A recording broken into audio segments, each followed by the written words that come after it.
और सबसे पहले बड़ी खबर का रुख करेंगे जहां पर ओडिशा में ओडिशा झारखंड बॉर्डर को जो है सील कर दिया गया है। नक्सलियों ने विस्फोटक से भरा ट्रक लूटा था।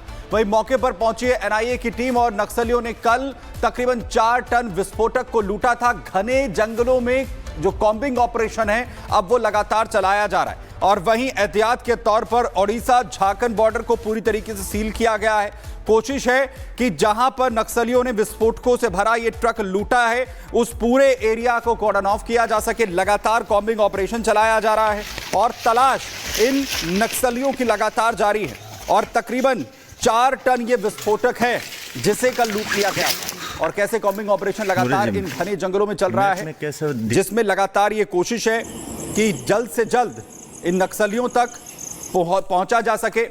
ओडिशा और झारखंड का जो बॉर्डर है वो पूरी तरीके से सील किया गया है कि मूवमेंट किसी भी तरीके से यहां पर ना हो सके, किसी भी तरह से जो एक जगह से दूसरी जगह पर ये नक्सली इस विस्फोटक को ना ले जा सकें। दरअसल कल ये एक ट्रक जो लूट लिया गया था, जिसके बाद अब बड़ा ऑपरेशन लगातार चलाया जा रहा है। सर्च ऑपरेशन इन घने जंगलों में जो सुरक्षा एजेंसियां वो इस वक्त चला रही हैं।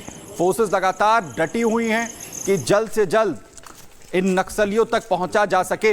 और कैसे ये कॉम्बिंग ऑपरेशन, आप देखिए कितना ये घना जंगल है और इसी का फायदा उठाकर इस लूट की घटना को अंजाम दिया जाता है।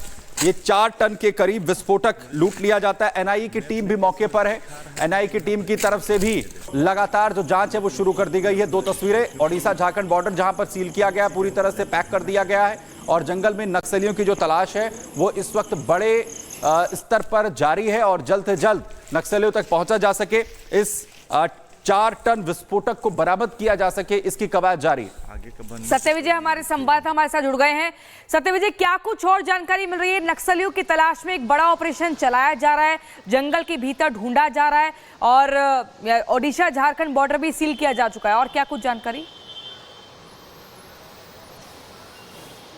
जी हाँ, बिल्कुल। देखिए, एक तरफ कह सकते हैं कि नक्सलियों के खिलाफ जिस तरह से सुरक्षा बल के जवानों ने एंटी नक्सल ऑपरेशन चलाया, इसके बाद कहीं ना कहीं नक्सली जो है बौखलाहट में है, क्योंकि उनका सबसे बड़ा लीडर मारा जा चुका है। ऐसे में ये जो बड़ी मात्रा में 4 टन विस्फोटक जो नक्सलियों ने लूटा है, जो जानकारी है कि उड़ीसा और झारखंड बॉर्डर पर ये जो विस्फोटक है झारखंड के खदान के लिए जा रहा था, जहां पर कि इस 4 टन विस्फोटक को बैन से अनलोड भी कर लिया गया था। लेकिन 30 से 40 की संख्या में नक्सली पहुंचते हैं और बंदूक दिखा वहां पर धमकी देते हैं और जो लेबर है उनसे वापस से इस बारूद को, इस विस्फोटक को बैन में अपलोड करवाते हैं और उसके बाद ड्राइवर को किडनैप कर अपने साथ ले जाते हैं। हालांकि अब इस पूरे घटनाक्रम में चूंकि बड़ी वारदात को नक्सलियों ने अंजाम दिया है, क्योंकि इस बारूद का, इस विस्फोटक का इस्तेमाल नक्सली जो है वो एंटी नक्सल ऑपरेशन से जुड़े सुरक्षा वालों के खिलाफ कर सकते हैं, क्योंकि नक्सलियों के पास जंगल में छुपने के लिए और जवान उन तक ना पहुंचे, इसके लिए उनके पास सबसे बड़ा जो ब्रह्मास्त्र होता है वो आईडी प्लांट करना होता है, जिससे कि रास्ते में अगर जवान जाए तो आईडी ब्लास्ट हो और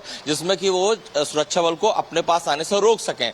लेकिन देश के गृह मंत्री ने साफ कहा कि 31 मार्च 2026 तक नक्सलवाद खत्म करना है, इसीलिए एग्रेसिव मोड में न सिर्फ झारखंड, ओडिशा और बाकी राज्यों में बल्कि छत्तीसगढ़ में सबसे ज्यादा एक्टिव मोड में सुरक्षा बल और इस तरह के ऑपरेशन हो रहे हैं। और इसी के बाद ये जो घटना हुई है जहां पर 30 से 40 हथियारबंद नक्सलियों ने बारूद को, विस्फोटक को अपने साथ वो ले गए, ड्राइवर को किडनैप कर और इसे जंगल में कहीं छुपा दिया है। तो ऐसे में एनआईए जो है बॉर्डर तो सील कर ही दिया, इसके अलावा सर्चिंग कर रही है कि जिससे जल्द से जल्द इस विस्फोटक को वो अपने कब्जे में ले सके, जब्त कर सके, क्योंकि अगर ऐसा नहीं हुआ तो नक्सली इसी विस्फोटक का इस्तेमाल कर सुरक्षा बल के खिलाफ इस विस्फोटक का इस्तेमाल कर सकते हैं, आईडी बनाने में इस्तेमाल कर सकते हैं और जो वो हैंडमेड हथियार बनाते हैं उसमें भी इस विस्फोटक का इस्तेमाल कर सकते हैं। और इसीलिए झारखंड, उड़ीसा की पुलिस के अलावा एनआईए की टीम खुद जंगल में पहुंची है, वहां पर सर्च ऑपरेशन किया जा रहा है, जिससे कि जल्द से जल्द इतनी बड़ी मात्रा में लगातार कोशिश हो रही है कि इन नक्सलियों तक पहुंचा जा सके और जो विस्फोटक है बरामद यहां पर किया जा सके। सत्यविजय बने रहिए, आपके पास अपडेट के लिए पहुंचेंगे। वहीं तरुण कुमार जो गोदाम के मालिक हैं,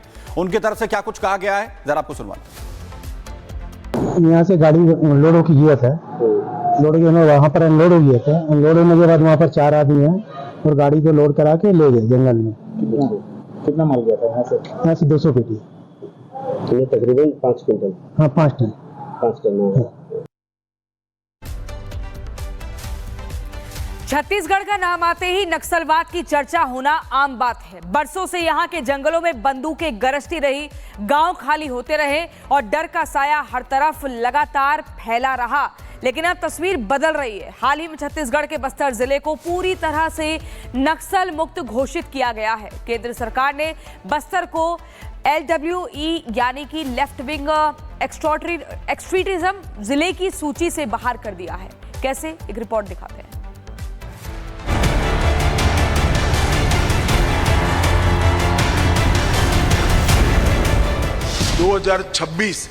मार्च तक पूर्णतया नक्सल समस्या से मुक्त कर पाएंगे।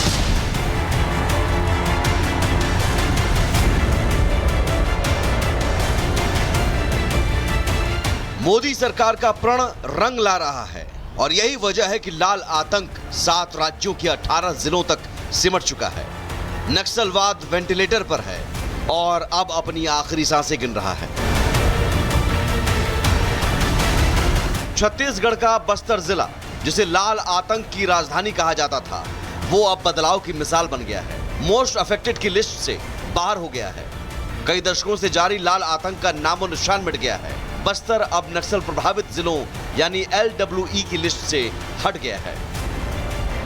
बस्तर को, बस्तर संभाग में से बस्तर जिला जो है, जो कि नक्सलियों का गढ़ माना जाता था, उसे नक्सल प्रभावित सूची से हटा दिया है, क्योंकि केंद्र सरकार का यह मानना है कि अब वहां पर नक्सलियों का मूवमेंट या फिर नक्सलवाद लगभग खत्म हो चुका है। इसीलिए उसे LWE की लिस्ट से बाहर किया गया है। और चूंकि लगातार पिछले कुछ समय से आप देख रहे होंगे, चाहे साल 2025 की बात करें तो इन 5 महीने में कई एनकाउंटर हुए, कई मुठभेड़ हुई, जिसमें कहीं पर 27 नक्सली मारे गए, कहीं पे 31 नक्सली मारे गए। 2024 की बात करें तो 200 से ज्यादा नक्सली ढेर किए गए और कई नक्सलियों ने एक साथ सरेंडर किया।